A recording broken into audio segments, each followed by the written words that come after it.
నాన్నగారు, మీకోసమే చూస్తున్నాను అంది భార్గవి కాల్ బెల్ వినగానే తలుపు తీసి. ఏమిటమ్మా, ఏమైంది అన్నాడు గోపాలకృష్ణ కూతురి ముఖం వంక చూస్తూ. ఆమె ముఖంలో అలజడి లక్షణాలు లేవు, ఆనందం కనబడుతోంది. నాన్నగారు, నాకు విప్రో నుంచి, ఇన్ఫోసిస్ నుంచి ఒకేసారి ఇంటర్వ్యూ ఉత్తరాలు వచ్చాయి అంటూ గబగబా లోపలికెళ్ళి తెచ్చి ఆ రెండూ చూపించింది తండ్రికి. ఉత్తరాలు చూస్తూ, చాలా సంతోషమమ్మా. ఎప్పుడు? ఎల్లుండి విప్రో, అవతలెల్లుండు ఇన్ఫోసిస్లో. అయితే రేపే బయలుదేరి వెళ్ళాలిగా అన్నాడు. ఎలా వెళ్తుందండి? అక్కడెక్కడుంటుంది? హైదరాబాద్ గుడ్డుపోయిందా? అంతోటి ఉద్యోగం ఇక్కడ దొరకదా అంది కాత్యాయిని అక్కడికి వచ్చి. పోనీలే, ఇంటర్వ్యూకి వెళ్ళి రాని, తర్వాత సంగతి తర్వాత చూసుకోవచ్చు అన్నాడు గోపాలకృష్ణ. అయితే ఒంటరిగా పంపుతారా అడిగింది ఆవిడ. అవసరమైతే 2 రోజులు సెలవు పెట్టి నేను వెంట వెళ్తాలే అన్నాడు గోపాలకృష్ణ. ఏమో, నాకు మీ తండ్రి కూతురు వరుస నచ్చడం లేదు. ఊరికే ఇంటర్వ్యూకి బయలుదేరడం దేనికి? కర్మం చాలక సెలెక్ట్ అయితే బెంగళూరు పంపుతారా?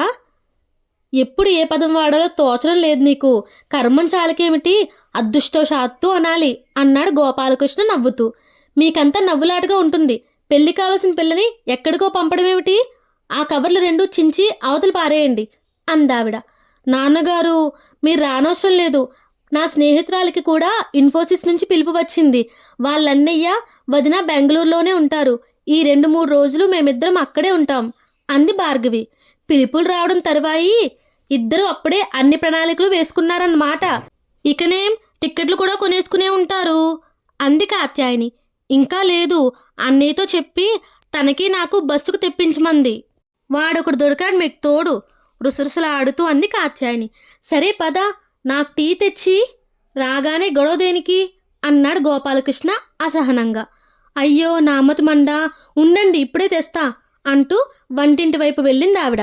బాధపడకు, హరికి ఫోన్ చేసి చెప్పు టిక్కెట్లు తెమ్మని అంటూ పర్సులోంచి డబ్బు తీసిచ్చాడు గోపాలకృష్ణ కూతురికి.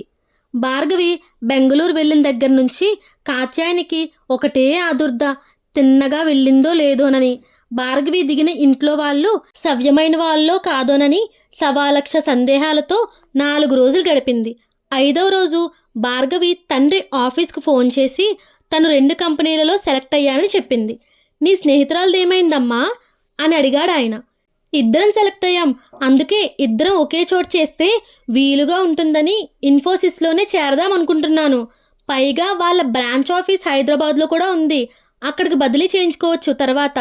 మంచి ఐడియానే. ఎప్పుడు వస్తున్నారు? రేపు జాయిన్ అయ్యి వారం రోజుల్లో బట్టలవి తీసుకువెళ్ళడానికి వస్తున్నాం. ఏమిటి, అప్పుడే జాయిన్ అయిపోవాలా? ఇక్కడికి వచ్చి బ్రాంచ్ ఆఫీస్కి వెళ్ళి ఖాళీ ఏమైనా ఉంటే ఇక్కడే చేరొచ్చు కదా. అలా నిమిషాల మీద ఎలా ఒప్పుకుంటారు? మీరు అమ్మలాగా మాట్లాడుతున్నారు. ఏమోనమ్మా, ఒంటరిగా అంత దూరాన్ని ఉద్యోగంలో చేరడం ఎంతవరకు సమంజసం అని ఆలోచిస్తున్నాను. ఎంత దూరం నాన్న? బస్సులో ఒక రాత్రి ప్రయాణం. ఇంటర్వ్యూకి ఎక్కడెక్కడి నుంచో వచ్చారు. ఒకసారి ఉద్యోగం చేయి జారితే కష్టం. నేనేం చెప్పలేకపోతున్నాను.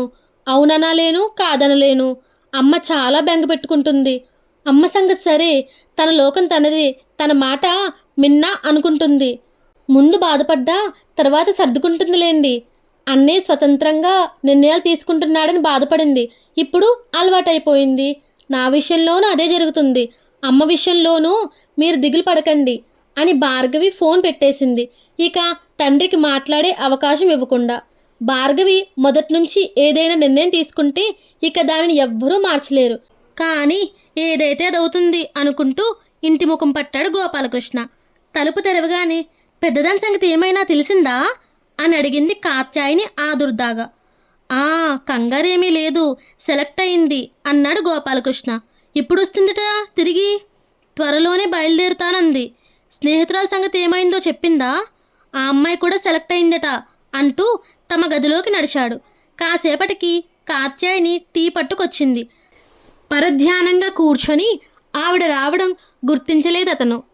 ఏమిటంత దీర్ఘాలోచనలో ఉన్నారు? ఉద్యోగంలో చేర్పించకపోవడం మన ఇష్టమే కదా అంది టీ కప్పు చేతికి అందిస్తూ. పిచ్చిదానా, అన్నీ మన ఇష్ట ప్రకారమే జరుగుతాయనుకుంటున్నావా? మన పిల్లలు ఇంకా పసివాళ్ళు కారు. తమ నిర్ణయాలు తాము తీసుకునే స్థితికి ఎదిగారు అన్నాడు. అంతేలేండి, కానీ పెళ్ళికాని ఆడపిల్లను ఒంటరిగా అలా ఎక్కడ ఉండనివ్వగలం? గుండె నిబ్బరం చేసుకొని మనం పిల్లలకు ధైర్యం చెప్పాలి. ఆడపిల్లలు కూడా ఉద్యోగాలు చేసుకుంటూ తమ కాళ్ళ మీద తాము నిలబడగల స్థితికి వచ్చారని తల్లిదండ్రులు సంతోషించాలి. ఏమో, నేను పురాతన కాలపు మనిషిని. నీ భావాలు ఇంకా మన తరం భావాలే. ఆడపిల్లలను పెద్ద చదువులు చదివించి ఇక్కడ ఉద్యోగం చెయ్యి, అక్కడొద్దు అంటే ఎలా? ఎక్కడైనా చేసుకొనియండి. మనం పెళ్లి చేసి పంపిస్తే మన బాధ తీరిపోతుంది. ఆ తర్వాత వాళ్ళ ఇష్టం ఏం చేసుకున్నా. అది కనీసం 2 ఏళ్ల వరకు చేసుకోనని భీష్మించుకుని కూర్చుంది కదా. పోనీ ఇక్కడే ఎక్కడైనా చూడండి, ఏ చిన్నపాటి ఉద్యోగమో. అక్కడ మంచి ఉద్యోగమే వచ్చింది, కంగారు పడకు. ఇక్కడ కంపెనీ బ్రాంచీ ఉంది, నెమ్మది మీద బదిలీ చేయించుకోవచ్చునట. అయితే అన్నీ మీతో సంప్రదించేసిందన్నమాట. నాకు చెప్పింది అలా అని. దాన్ని నువ్వు సంప్రదింపే అంటావో ఏమంటావో నీ ఇష్టం. ఇక నేను ఉన్నా లేకపోయినా ఒకటే. నాతో ఎవ్వరూ ఒక్క మాట కూడా చెప్పరు. చెప్పి ఏం లాభం? గట్టిగా కేకలేస్తావు లేదా ఏడుపు మొదలు పెడతావు. అందుకనే నీకు చెప్పరు. అవునులేండి, నేను పిచ్చిదాన్ని, మూర్ఖురాల్ని. భర్త పిల్లలు అంటూ అహోరాత్రులు ఆరాటపడ్డం తప్పు. నాకు తగిన శాస్తి అయింది అంటూ ఖాళీ కప్పు తీసుకొని వెళ్ళిపోయింది ఆవిడ అక్కడి నుంచి. ఆ తరువాత ఆవిడ ముభావంగానే ఉండిపోయింది. భార్గవి వచ్చినా కూడా సరిగ్గా మాట్లాడలేదు. అమ్మా అంటూ దగ్గరకు వచ్చి ఏదో చెప్పబోయినా వినిపించుకోనట్లే ఉంది. భార్గవి పరిస్థితి అర్థం చేసుకొని ఊరుకుంది. వెళ్ళే రోజు బట్టలవి సర్దుకుంటూ 4 పట్టు చీరలు, 2 బంగారు గాజులు, ఒక చిన్న నెక్లెస్ పట్టుకొచ్చి ఇచ్చి, ఇవి కూడా సర్దుకో, పెళ్ళికుంటాయని కొనుంచాను. ఇక్కడుండి ఏం చేస్తాయి అని భార్గవి అవును కాదు అనకుండానే కాత్యాయని గిరుక్కని తిరిగి తన గదిలోకి వెళ్ళి పడుకుంది. అమ్మా వెళ్తున్నాను అని చెప్పడానికి వచ్చినా తిరిగి చూడలేదు. తండ్రి హరి ప్రమీల వెంట వెళ్ళి బస్సు ఎక్కించి వచ్చారు. వెళ్ళిన 4-5 రోజులకు ఫోన్ చేసి తన స్నేహితురాలు అన్నయ్య ఇంటికి దగ్గరలో గది అద్దెకు తీసుకొని తన స్నేహితురాలు కలిసి ఉంటున్నామని, కలిసి వండుకుంటున్నామని చెప్పింది. ఆ మాటే భార్యతో చెబితే కులం చెడ్డుకొట్టుకుంది, స్నేహితురాలతో కలిసి మాంసం కూడా తింటుందేమో, ఇక ముందు ముందు ఇంకెన్నెన్ని వినాలో అనుకుంటూ సనుక్కుంది తప్పితే పెద్దగా ఏడవలేదు పూర్వంలాగా. ఇక అప్పటినుంచి తనంతా తానై భార్గవి సంగతులు అడగడం మానేసిందావిడ. భర్త కానీ కొడుకు కానీ చెబితే విని ఊరుకునేదంతే. రాను రాను కాత్యాయనిలో ఏదో మార్పు కనబడుతోంది. పూర్వంలా ఇష్టం లేని పనులు చేస్తే కేకలు వేయడం లేదా ఏడవడం లాంటివి చేయడం మానేసింది. మనిషి మాత్రం పూర్వపు చలాకీతనం పోయి ఒక యంత్రంలా పనులు చేసుకుంటున్నట్లు కనబడుతోంది. గోపాలకృష్ణకు భయంగా ఉంది, ఇది ఎక్కడికి దారితీస్తుందో అని. ఒక రోజున గోపాలకృష్ణ ఇంటికి వస్తూనే, రేపు సాయంత్రం వేదవల్లి గారు మనని వాళ్ళ ఇంటికి రమ్మని పిలిచారు అని చెప్పాడు భార్యతో. తెలుసు, మీరు వెళ్ళండి. ఎలా తెలుసు? హరి చెప్పాడా? లేదు, ఆవిడే ఫోన్ చేశారు. మరి ఇకనేం? వెళ్ళకపోతే బాగుండదు. దగ్గర 7 ఏడాది అవుతుంది హరి ఉద్యోగంలో చేరి.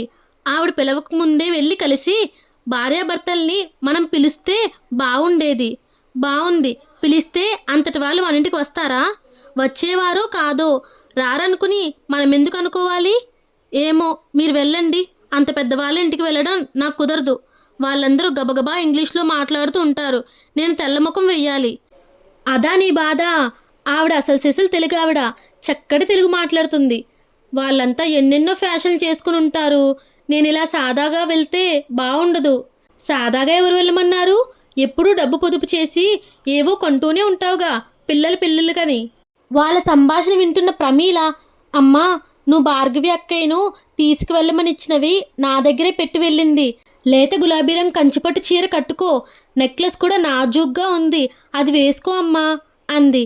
భార్గవి అవి తీసుకువెళ్ళనే లేదా అందావిడ ఆశ్చర్యంగా. అది నీ కూతురేగా, నువ్వు బెగిదీసుకు పడుకుంటివి. నువ్వు కోపంతో ఇచ్చావని అదేమో వాటిని ప్రమీల దగ్గరే వదిలేసి పోయి ఉంటుంది అన్నాడు గోపాలకృష్ణ. ప్రమీల, నువ్వు ఆ చీర కట్టుకొని ఆ నెక్లెస్ వేసుకుని వెళ్ళు. నేను రాన్లే.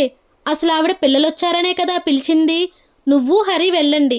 మీ నాన్నగారు ఆవిడ కాలేజీలో కలిసి చదువుకున్నారు కనుక అప్పటి కాలేజీ కబుర్లు చెప్పుకుంటారు. నాకేం తోస్తోంది? నేను మరోసారి వస్తానులే, రేపు మాత్రం రాను అంది దృఢంగా. గోపాలకృష్ణకు విసుగొచ్చి ఇక భార్యను రమ్మని బలవంతం చేయలేదు. మరుసటి రోజు సాయంత్రం కాత్యాయని, మేం బయలుదేరుతున్నాం, ఇక నువ్వు రానట్టేగా, అన్నాడు చిరాకుగా.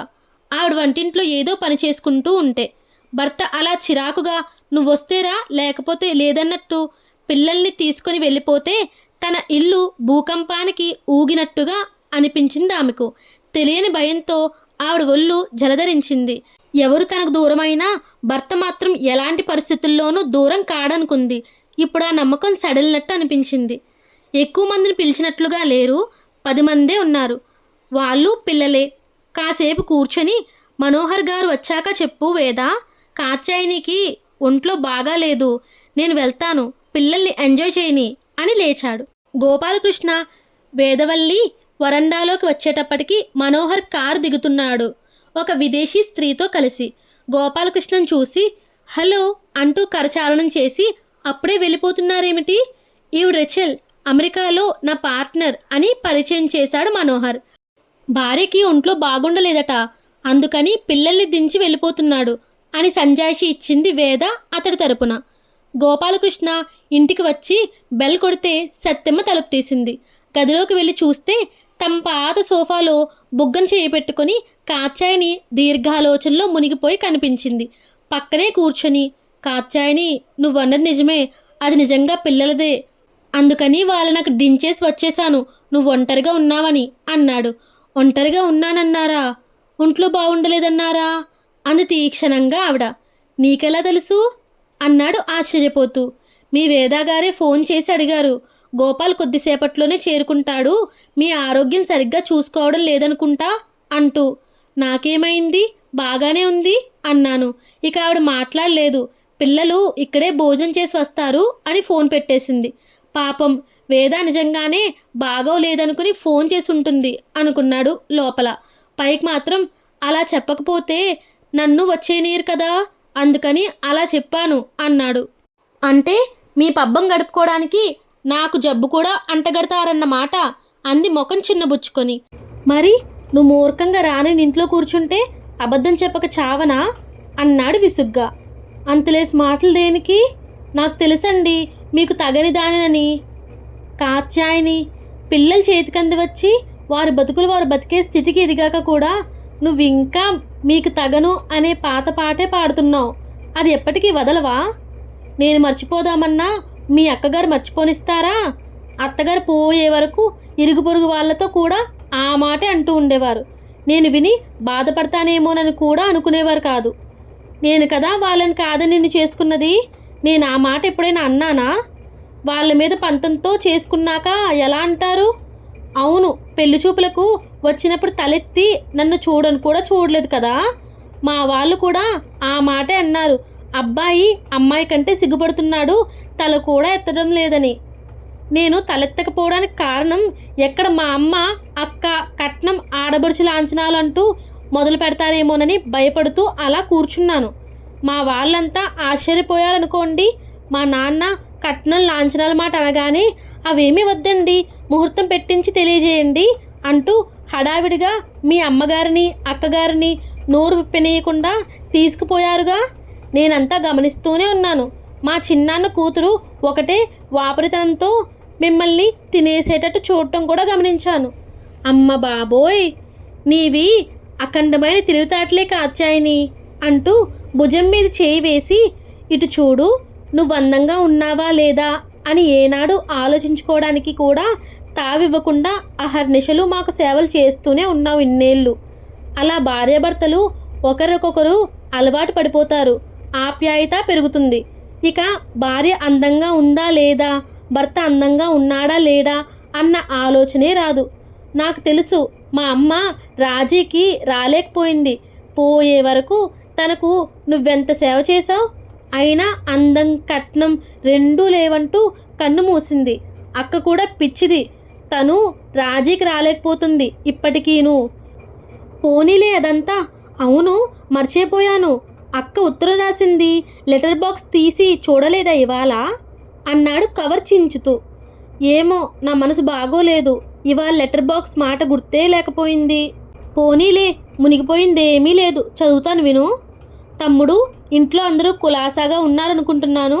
నీకు తెలుసుగా, నేను సూటిగా మాట్లాడతాను ఏ విషయంలోనైనా. అసలు విషయానికి వస్తాను. మీ బావగారు పెద్దబ్బాయికి పెళ్లి చేయాలనుకుంటున్నారు. వాడు ఉద్యోగంలో చేరాడు. భార్గవికి ఇంత పెద్ద రాష్ట్రంలో ఉద్యోగమే దొరకలేదా? బెంగళూరులో ఉద్యోగం చేర్పించావట. ఆడపిల్లలను అలా పెళ్లి కాకముందు ఎలా పంపేశావు? మీ ఆవిడ కూడా ఊరుకుందా? ఏదో ఒకట్లే. ఈ సంగతి నాకెలా తెలిసిందంటావా? మొన్న ఫోన్ చేస్తే ప్రమీల చెప్పింది. మా పెద్దాడికి మీ భార్గవిని ఇస్తావేమోనని కనుక్కోమన్నారు మీ బావగారు. మళ్ళీ మీ వాళ్ళు మమ్మల్ని అడగకుండా బయట సంబంధాలు చూసుకున్నారు అని నింద వేయచ్చు అన్నారు. ఏ సంగతి తెలియజేయు. వాడికి ఇప్పటికే చాలా సంబంధాలు వస్తున్నాయి, కానీ నాకు భార్గవి మీద బాగా మనసుంది. నీకు తెలుసుగా నేను అందం అంటే ప్రాణం ఇస్తానని.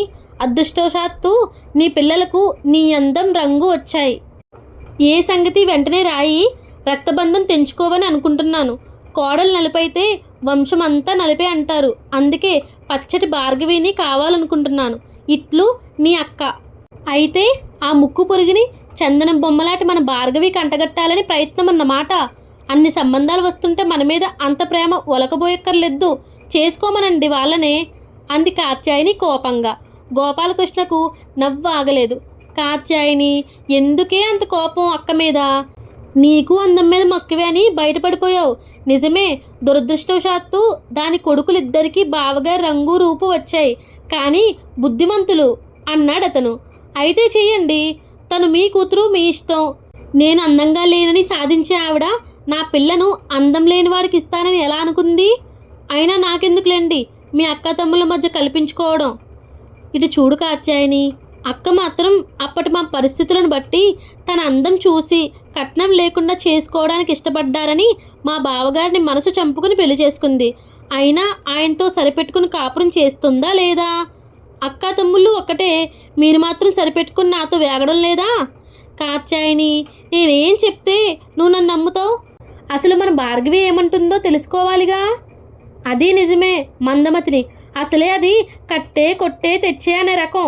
అంతా మేనత్ పోలికలు గుణాలు. సూటిగా మాట్లాడడం అంటూ మనసు విరిచేసేలా మాట్లాడతారు. పోనీయండి, నా సోదికేం కానీ భార్గవిని కనుక్కోండి అంది. హాల్లో నుంచి ఫోన్ శబ్దం విని గోపాలకృష్ణ హడావిడిగా లేచి వెళ్ళాడు. భార్య అతన్ని అనుసరించింది. రిసీవర్ అందుకొని హలో అన్నాడు. అటువైపు నుంచి కూతురు స్వరం విని, ఏమిటమ్మా భార్గవి, బాగున్నావు కదా అన్నాడు. బాగానే ఉన్నాను నాన్నగారు. అత్తయ్య దగ్గర నుంచి ఉత్తరం వచ్చింది. నీ అడ్రస్ ఎలా తెలిసిందమ్మా? మొన్న ఫోన్ చేస్తే ప్రమీల ఇచ్చిందట. ఇంతకీ ఏమని రాసింది? వాళ్ళ అబ్బాయిని నేను చేసుకోవాలట. వాళ్ళ అబ్బాయే కానీ నీకు బావకాడా? ఏమో, అలా వరుసలు పెట్టి మాట్లాడడం నాకు ఇష్టం ఉండదు. ఇప్పుడే ఉద్యోగంలో చేరాను. 2-3 ఏళ్ల వరకు నేను పెళ్లి చేసుకోదలుచుకోలేదు. ఆ సంగతి అత్తయ్యతో మీరు చెప్పండి. ఆ మాట నువ్వే రాసేయకూడదా అమ్మా? సరే నాన్నగారు, మీరేం అనుకోకపోతే నేను రాసేస్తాను అని ఫోన్ పెట్టేసింది భార్గవి. చూసారా దానికి ఎంత ఉదాసీనమో? నా సంగతి ఏమైనా ఎత్తిందా? అమ్మేలా ఉంది అని అడిగితే దాని నోటి ముచ్చలు రాలిపోతాయా? పిల్లలు పిల్లలు అని నేను పడి చావడమే కానీ అంటూ కళ్ళనీళ్ళు పెట్టుకుంది కాత్యాయని. గోపాలకృష్ణ ఆవిడ భుజం మీద చేయి వేసి లోపలికి తీసుకువెళ్తూ, అర్థం చేసుకోదాన్ని, అది ఇంకా వేరే సంగతి ఆలోచించే స్థితిలో లేదు. నెమ్మదిగా అంతా సర్దుకుంటుందిలే అని అనునయించాడు భార్యని. 4 రోజుల తర్వాత గోపాలకృష్ణ ఇంటికి వచ్చేటప్పటికి అక్క విమల తలుపు తీసింది. ఆవిడ్ని చూడగానే ఆశ్చర్యపోయాడు. ఇప్పుడొచ్చావక్క అంటూ లోపలికి నడిచాడు సాలోచనగా. నువ్వు ఆఫీస్కి వెళ్ళాక వచ్చానులే అందావిడ కాస్త కోపంగా. ఫోన్ చేసి చెప్పి ఉంటే బస్టాండ్కి వచ్చేవాణ్ణిగా. నీకంత కష్టం దేనికిలే. భార్గవి ఉత్తరం రాసింది. అతనేమీ మాట్లాడలేదు. నీకు చెప్పే రాసిందా అడిగింది ఆవిడ. అవునన్నట్టు తలూపాడు అతను. నీ ఉద్దేశం కూడా అదేనా? మళ్ళీ మౌనమే అతని సమాధానం అయింది. సరేలే, తమ్ముడు కూతుళ్ళు అని నేను పడి చావడమే కానీ మీకు అసలు చుట్టరకం అనే భావనే లేదు. అన్నీ తల్లి బుద్ధులు. వచ్చినప్పటి నుంచి చూస్తున్నాను వంటింట్లోనే. వంటలు మొదలుపెట్టింది. నేను ఇక్కడికి తిండికి కరువాసి వచ్చానా? 10 కూరలు 4 పిండి వంటలు చేసి పెట్టకపోతే పెట్టలేదని అనుకుంటానా? భార్గవి సంగతి ఎత్తితే నాకు తెలియదు, మీ తమ్ముడిని అడగండి. నా మాట ఎవరు వింటారు అంటుందేమిటి? తల్లిగా తనకే బాధ్యత లేదా అంటూ ఉండగా ప్రమీల కాలేజీ నుంచి వచ్చింది. అత్తను చూస్తూనే, అత్తయ్య ఎప్పుడొచ్చావు అని అడిగింది. ఆ పిల్లని చూస్తూనే దగ్గరకు పిలిచి పక్కన కూర్చోబెట్టుకొని, అందంలో భార్గవిని మించిపోయింది ఇది.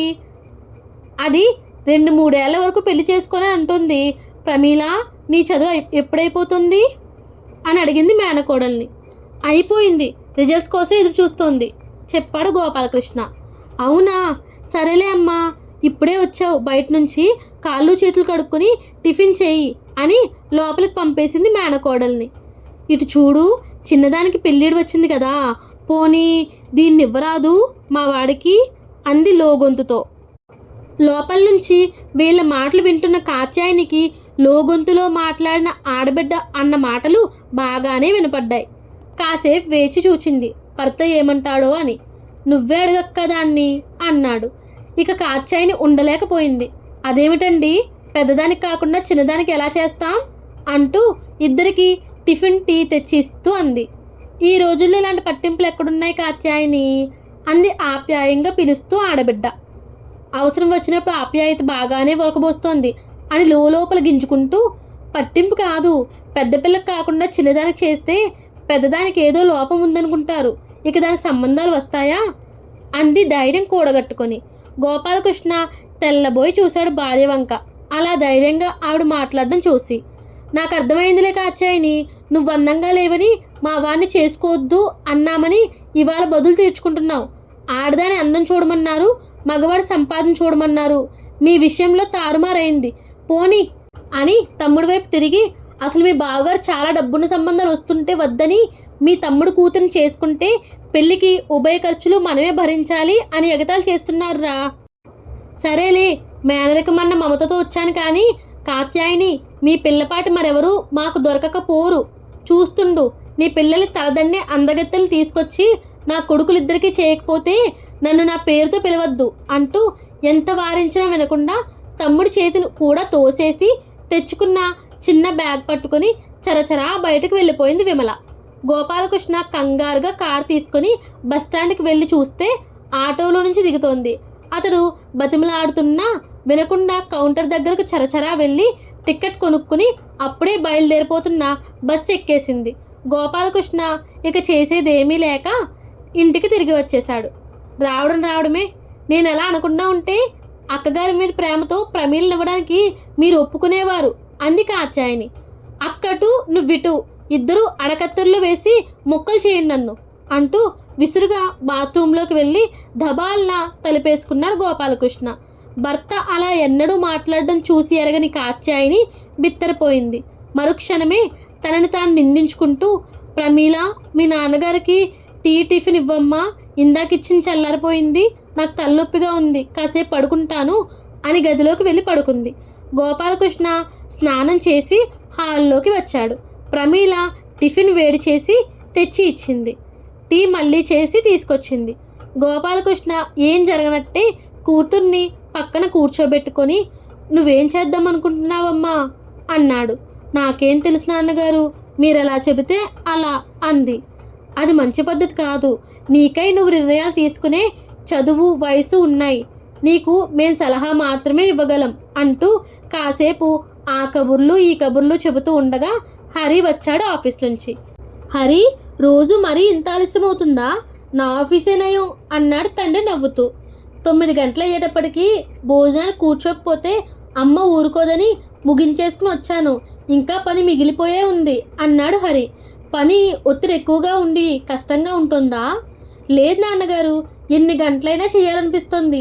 పైగా మా మేడం కూడా ఆఫీస్లో కూర్చునే ఉంటారు. మధ్య మధ్యలో మా దగ్గరకు వచ్చి ఏమైనా సందేహాలుంటే తెలియచెప్తారు. ఏమిటి, వేద ఇంతసేపు ఆఫీస్లోనే ఉంటుందా అన్నాడు తండ్రి ఆశ్చర్యంగా. రోజు 10 గంటల వరకు ఆవిడ ఆఫీస్లోనే కూర్చుని పని చేస్తూ ఉంటారు. మేడం, మీరు ఆఫీస్లో ఉండగా టైం అయిపోయిందంటూ మేము ఎలా వెళ్ళగలం అని ఒకరోజు అడగను కూడా అడిగేశాం. ఏమంది తను? నాకు ఈ పని కూడా లేకపోతే ఏం తోచక పిచ్చెక్కుతుంది అని నవ్వారు. తన విషయం పట్టించుకోకుండా మా టైంకి మమ్మల్ని వెళ్ళిపోమని చెప్పారు ఆవిడ. అసలు ఆవిడ మేము ఎన్ని గంటలు కూర్చున్నామన్న చూడరు, పని పూర్తి చేస్తే చాలు. అది అమెరికన్ పద్ధతిలే, ఆస్ట్రేలియాలో కూడా అంతేనట. పని పూర్తి కావడం ముఖ్యం. అదే మంచిదనిపిస్తుంది నాన్నగారు. రోజు టైంకి ఆఫీస్కి వెళ్ళి లంచ్ అవర్ అని మరోటని సాయంత్రం వరకు పని మీద శ్రద్ధ పెట్టకుండా జాప్యం చేయడం మధ్య మధ్యలో బాతాకానీలు, పని మాత్రం సవ్యంగా జరగదు. దానికంటే వాళ్ళ పద్ధతే బాగుంది. ఇంతలో ప్రమీల వచ్చి టేబుల్ మీద ప్లేట్లు పెట్టింది. అది చూసి, ఏమిటమ్మా ఇవాళ నువ్వు భోజనం వడ్డిస్తున్నావు అన్నాడు తండ్రి. అమ్మ తలనొప్పిగా ఉందని పడుకుంది, లేపితే లేవలేదు, మంచి నిద్రలో ఉంది, అందుకని నేను పెడుతున్నాను అంది. గోపాలకృష్ణ ఒక్క క్షణం ఆలోచించి, సరే పదండి భోజనం చేద్దాం అన్నాడు. హరి కూడా వంటింట్లోకి వెళ్ళి చెల్లికి సాయపడ్డాడు.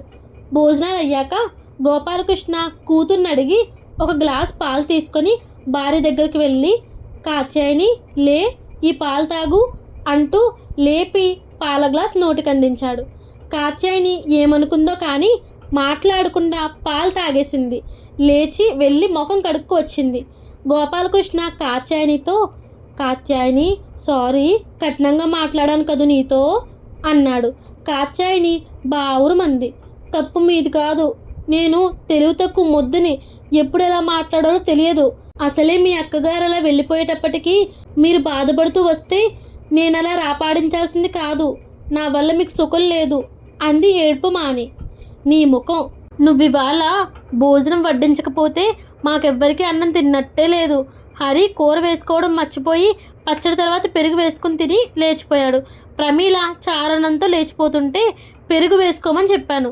నిజమా? అయ్యో, మీరైనా తిన్నారా? ఎలా తింటాను, రోజు కొసరు కొసరు వడ్డించేదానివి, అంచేత నాకు అసలు ఏం తిన్నానో కూడా తెలియదు. అయ్యో, అర్ధాకలితో లేచిపోయారా? నువ్వు మాత్రం ఆకలితో పడుకుంటావా? ఆలస్యం అయితే అయింది కానీ కొంచెం అన్నం తిను. ఇక ఇప్పుడు తిననులేండి, మీ అక్కగారు ఉన్నారు కదా అని పాయసం చేశాను అంటూ లేచింది. హాల్లోకి పద, పిల్లలు కూడా పిలుస్తాను, అందరం కలిసి కబుర్లు చెప్పుకుంటూ తిందాం. భార్గవి వెళ్ళిపోయాక అందరం మౌనంగా అన్నం తినడమే కానీ సరదాగా మాట్లాడుకోవడమే మానేశాం అన్నాడు గోపాలకృష్ణ. కాత్యాయనిలో కొంత మార్పు కనబడుతోంది. గోపాలకృష్ణ దానికి కారణం కనిపెట్టగలిగాడు. అక్క మీద ప్రేమతో ప్రమీలను ఇస్తానని చెప్పకపోయేటప్పటికీ తన మీద నమ్మకం ఏర్పడిందని, అక్క తల్లి కంటే తన మీదనే ఎక్కువ ప్రేమ ఉందని అనుకొని కాస్త ధైర్యం తెచ్చుకుంటోంది. పిచ్చిది, ఇన్నేళ్ళు కలిసి బతికినా ఇంకా అపనమ్మకమే. అపనమ్మకం కంటే తనకు అందం లేదన్న న్యూనతాభావం బాగా పాతుకుపోయింది. దాంతో తను నాకు తగదన్న భావం లోతుగా నాటుకుపోయింది. వట్టి అమాయకురాలు. తన సేవలతో ఇంటిల్లిపాదిని ఎంతగా తన మీద ఆధారపడేటట్టు చేసుకుందో తనకు అర్థం కాదు అనుకుంటూ నిద్రలోకి జారుకున్నాడు గోపాలకృష్ణ.